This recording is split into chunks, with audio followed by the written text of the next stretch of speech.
fananao arena no ampiova ny fitiavako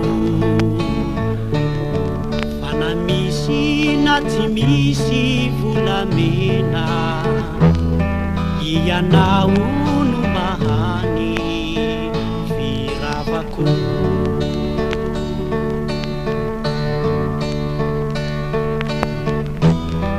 ity foko efa tery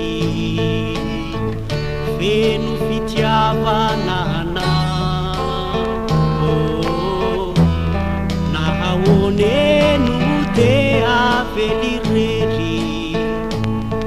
hoavatsy melitrana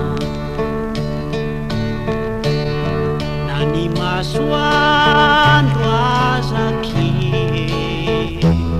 tsy mamiratra no iana maizina ny aty raha toka ilazana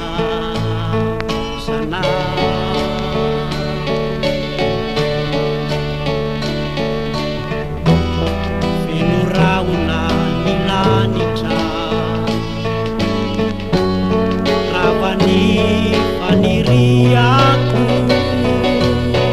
naleonao nangaharitra toy izay hanatritra ny akiviako asianao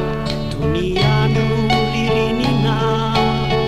mitondra tsitra sy